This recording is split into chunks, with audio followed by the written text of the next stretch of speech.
Alors cette année, on a choisi d'aborder un thème qui est l'émergence. Le festival au féminin, c'est la question féminine qui nous lie, hein, la place de la femme. Mais aujourd'hui, pour cette 7e édition dont j'ai pris la direction cette année, j'ai voulu vraiment laisser carte blanche aux jeunes compagnies. Donc des compagnies émergentes, des artistes qui en étaient à leur premier ou à leur deuxième spectacle, qui sont toutes des compagnies professionnelles, là je parle vraiment que pour le théâtre, et qui n'avaient pas forcément toujours l'occasion de proposer leur spectacle à Paris, dans un lieu assez reconnu, et au public et aux programmateurs. Donc c'était important pour nous de donner cette parole-là aux artistes de demain. C'était une volonté aussi qu'il y ait beaucoup de formes personnelles différentes à l'intérieur de ce festival. À ce festival, comme le travail de la compagnie Graines de Soleil qui l'organise, est de toute façon axé sur la diversité, mais la diversité en toute sa splendeur, c'est-à-dire qu'à la fois dans un métissage culturel, mais aussi dans un métissage de genre. C'est pour ça que dans la programmation des spectacles de théâtre, on n'a pas voulu être exclusif au niveau du genre. C'est pour ça que le premier spectacle de théâtre a été une pièce écrite par un homme, Valetti, jouée par des hommes et mise en scène par un homme, Samuel Vitoz, pour un peu faire un pied de nez à ceux qui voudraient dire que la question féminine ou la place de la femme ne serait questionnée que par la femme. Et puis après, des formes inédites. On voulait proposer des spectacles qui soient à la fois très exigeants et en même temps accessibles au public. On est dans ce quartier de la Goutte d'Or où il y a une effervescence culturelle, une effervescence de métissage, et il fallait aussi que des gens qui n'aient pas l'habitude d'aller au théâtre, qui ne fréquentent pas forcément les lieux culturels, puissent se retrouver dans les spectacles et avoir des formes agréables à regarder et qui racontent quelque chose de vrai. Voilà. Vous avez commencé votre carrière en tant que comédienne, ensuite vous avez réalisé une première pièce et là vous présentez une seconde. Quelle a été pour vous l'expérience en tant que metteur en scène, parce que c'est assez nouveau pour vous? Qu'est-ce que vous ressentez en mettant en scène? La mise en scène, j'y suis venue après un premier spectacle qui a été une commande d'une compagnie. C'était Barbe Bleue, Espoir des femmes de Dea Lauer, que j'avais présenté d'ailleurs dans le cadre de ce festival au féminin, il y a de ça à peu près 6-7 ans, et 6 ans à peu près.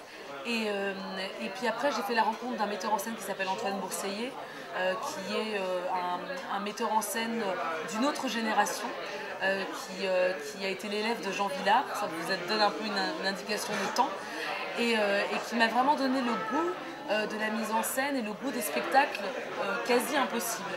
Et quand j'ai voulu faire ma deuxième mise en scène, je suis tombée sur le texte Bintou de Kofi Kwaoulé. Il m'a tout de suite embarqué dans sa poésie et dans ce qu'il avait à raconter. Après, la difficulté, c'est qu'il y a 16 comédiens en plateau. Et ça a été un chemin assez long, mais finalement on y est arrivé, on est actuellement en tournée et ça a plutôt très bien marché. Donc je pars avec toute cette équipe et on sera d'ailleurs en représentation au Lavoir Moderne dans le cadre de ce festival. Ta mère est présidente de l'association de la compagnie Graines de Soleil. Comment vous l'avez connu, ce directeur de compagnie? Alors Khalid, c'est étrange, je l'ai connu en tant que comédienne. J'avais à peu près 19-20 ans. Comme ça ne me donne pas trop d'indications sur mon âge. Il montait un spectacle, un Goldeni, pour le Maroc. Et j'étais toute jeune, je revenais d'une tournée pour la maison de Bernarda Alba, de Garcia Lorca. Et il m'a proposé un rôle dans ce spectacle-là. On est parti de jouer au Maroc 3 mois. Et on a fait vraiment une résidence de création. Et il y a quelques années, il y a même un an, il a coproduit une partie du spectacle Bintou. Et à ce moment-là, il m'a demandé de prendre la direction de ce festival. Il m'a dit qu'il partait beaucoup entre le Maroc et le Canada. Et il m'a proposé de prendre la direction de ce festival. Il m'a vraiment laissé carte blanche. Donc il m'a dit, voilà, tu programmes ce que tu veux. Si tu réussis, tant mieux. Et tu l'auras pour de longues années. Et si tu ne réussis pas, je te soutiendrai, mais ce sera de ta faute. Donc j'ai vraiment... ça a été un pari pour moi. Et en plus d'emmener des artistes à risque, puisque des artistes qu'on ne connaît pas. Mais c'est ce que j'avais voulu défendre et je ne me suis pas trompée puisque tous les spectacles sont complets et qu'il y a une émulation dans les lieux de ce festival qui a lieu depuis le 1er mars maintenant. Est-ce que vous avez d'autres projets à court terme ou à long terme Oui. De la compagnie ou ailleurs? Alors moi je ne fais pas partie de la compagnie Graines de Soleil, j'en fais partie uniquement pour ce festival-là, pour l'organisation de ce festival. J'ai une compagnie qui s'appelle la compagnie 0,10 Et on est en tournée actuellement du spectacle Bintou qui va se jouer donc le 6 mars au Lavoir Moderne, le 1er avril au Festival de la Jeune Création Contemporaine de Puteaux et le 26 mars au Festival de Poix-la-Forêt. On est parti en Martinique. On espère faire une tournée ultramarine et en même temps africaine de ce projet. Et puis l'année prochaine, je vais monter un texte de Biljana Srbljanović qui s'appelle Supermarché. Et là, qui est un tout autre univers que l'univers africain que propose Kofi Kwaoulé, qui est après 13 ans après la chute du mur de Berlin, en pleine expansion économique de l'Europe, et un autre projet de création collective qui là sera vraiment un projet de la compagnie, qui va être un projet sur les clichés de la danse contemporaine. Et l'histoire de l'échec d'une troupe de danse qui n'arrive à rien et qui a pour seul mécène un président d'une entreprise de boucherie-charcuterie. Voilà ce projet de la compagnie 0,10. Et bien d'autres, la dernière lettre de Vassili Grossman qu'on a proposée à la Manufacture des Abbesses en lecture et qui sera repris également l'année prochaine à Paris. Il y a eu cet après-midi un débat, une conférence sur les jeunes compagnies, comment financer. Justement, est-ce que vous avez des conseils à donner aux jeunes comédiens ou aux jeunes metteurs en scène qui débutent et qui sont un peu dans le marasme? Alors, aux jeunes comédiens, je ne me permettrai pas de le faire parce que c'est des parcours tellement différents qui tiennent...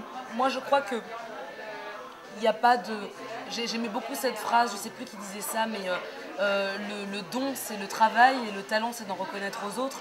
Je crois que vraiment le don du travail, c'est très important, qu'on soit comédien, parce qu'on vit dans une époque excessivement difficile. Il y a 20 ans, on pouvait monter des projets comme on voulait. Moi, j'ai des parents artistes qui n'ont jamais manqué de rien pour créer leurs projets.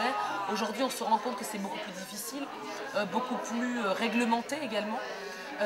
Maintenant, aux metteurs en scène, ce débat il a été important pour nous parce qu'il nous a permis d'inviter beaucoup d'institutions, la DRAC, la DAMI, l'Arcadie, et des gens qui ont pu vraiment témoigner du travail qu'ils faisaient. Donc c'était important d'avoir les vraies réponses des vrais gens et pas de l'ami qui dit envoie tel dossier par ici ou par là. Moi, le conseil que j'aurais à donner aux jeunes metteurs en scène, c'est de s'accrocher à leur projet. Moi, il m'a fallu 3 ans pour monter le spectacle Bintou. Et finalement, j'ai eu les financements et finalement, on y est arrivé. Et on a eu le prix de la presse à Avignon et on l'a tourné. C'est de ne pas se laisser décourager par la conjoncture qui est difficile pour tous les corps de métier dans le spectacle vivant. Et puis d'être extrêmement professionnel. Quand on est un jeune metteur en scène, quand on est un jeune comédien, on ne nous passe rien. Donc il faut être professionnel sur la façon de défendre les projets, sur la façon de présenter les dossiers, sur la façon de défendre son travail et surtout pour celui qui dirige une compagnie, de vraiment mettre un point d'honneur à donner une identité à la compagnie et pas simplement au projet au coup par coup. Voilà le conseil que je pourrais donner à tout à chacun. Moi, un metteur en scène qui commencerait, dont je fais partie d'ailleurs. Merci. Merci à vous.